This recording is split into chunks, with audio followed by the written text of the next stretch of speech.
Hey everybody, this is Frank Clifford and welcome to another Astrologer Frank Answers. It's an opportunity for me to answer your specific and general questions about astrology.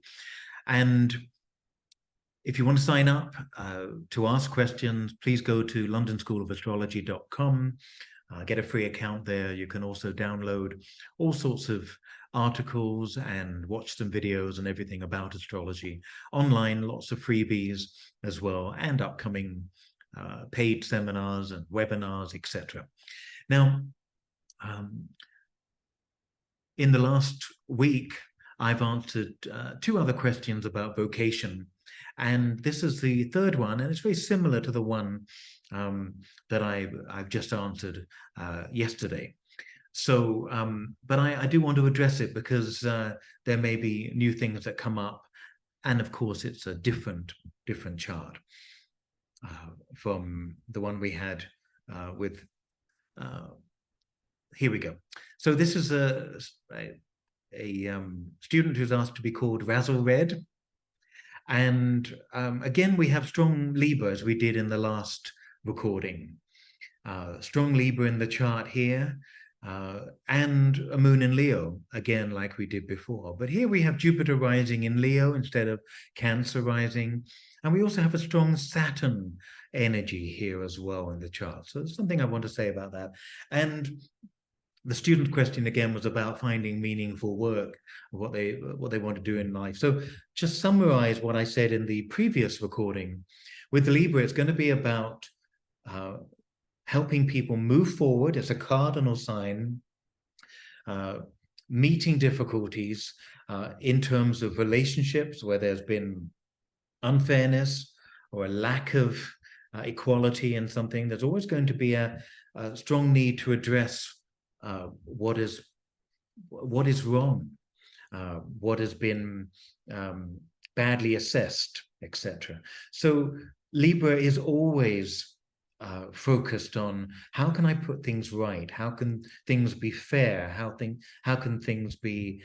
How can there be an equilibrium? Really, how can we achieve that?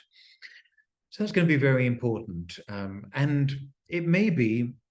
Because Venus is involved along with Mercury, and it's a third house as well, it may be that writing about politics, social injustice, or even romance, because Libra is a romantic sign. It's a sign that very interested in the psychology of relationships as well.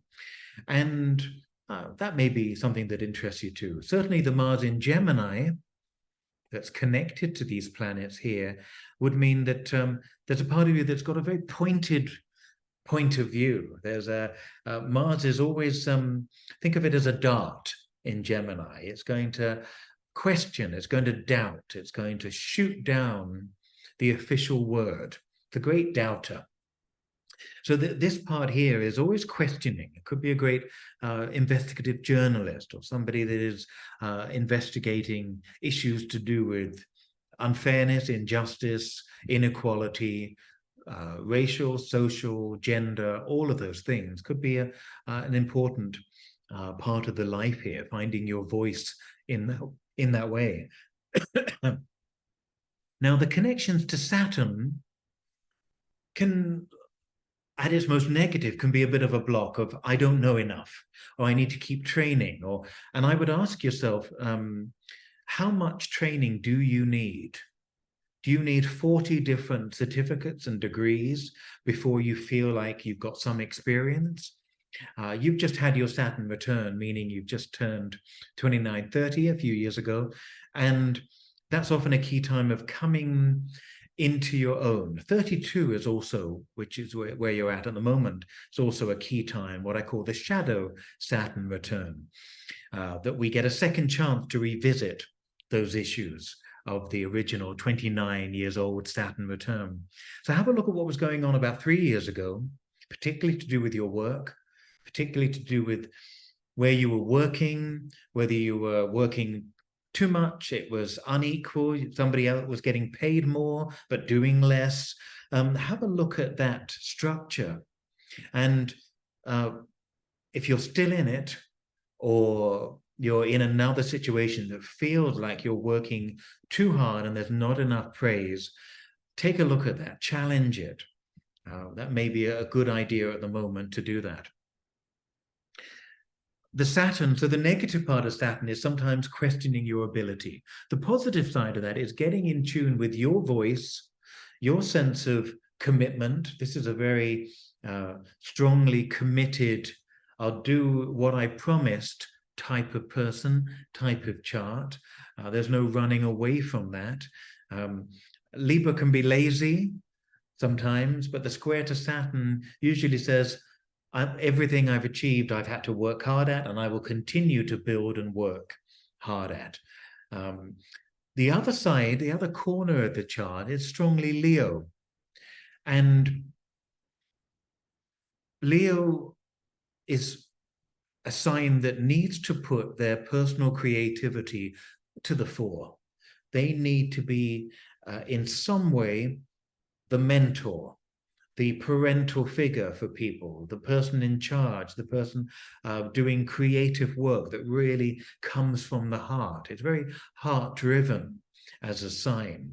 So it's super important for you to find work that's meaningful in that way, that gives you a creative outlet to express who you are. Simply doing what you're told for somebody else, it's never really going to fulfill you. And I don't imagine it fulfills most people. But the Leo needs to be heard as well as the Libra. And with Jupiter on the ascendant as well, there's an aspect to this chart that's quite entrepreneurial. That whether it's you want to write about travel and then end up exploring the world and creating a business out of that, or whether it's in some way helping people make decisions, as only Libra can, and being a mentor in some way, an advisor. Leo loves to give advice. Leo loves to be the one that helps other people sort their lives out in a way. So maybe there's an advisory capacity here in the nature, in the chart, and in the choice of job. And remember, astrology doesn't tell you the job you should do. It talks about your talents, your motivations, what you're made of, your substance in a way. And if we can define that, then it doesn't matter what job we do, as long as we're fulfilling who we are through that job.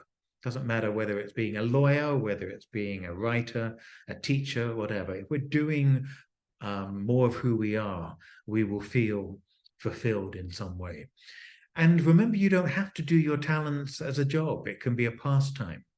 So it may be that this example is somebody that works as a civil servant, works for a system, a hierarchy, works very hard for it, keeps everybody in balance or keeps the office happy and in peace, but privately wants to do comedy classes, or does an amateur acting course, or joins an amateur acting group. You know? It doesn't really matter whether it's a great advantage if your vocation is also your job, but your vocation, the thing you love to do, your calling, can be a pastime. What the big tragedy is if you don't find, with opportunity, you don't find an outlet for the vocation, for the calling part of your nature, for what is calling out to be used. That's the big tragedy. That's the big crime, shall we say. We all have to earn a living. We all have to do things or work towards the freedom, and that may take many years, but we mustn't lose sight of what it is that we love to do, and to do a little bit of that in a hobby or privately, or join a club. Try to do a little bit of that at least a few times a week. That really keeps the heart going and reminds us of the importance to follow our heart as well. So have a think about some of those ideas, and I hope it's been a useful but quick, or quick but useful exploration of your chart. Take care of yourself, and I'll see you all soon. Get in touch if you like.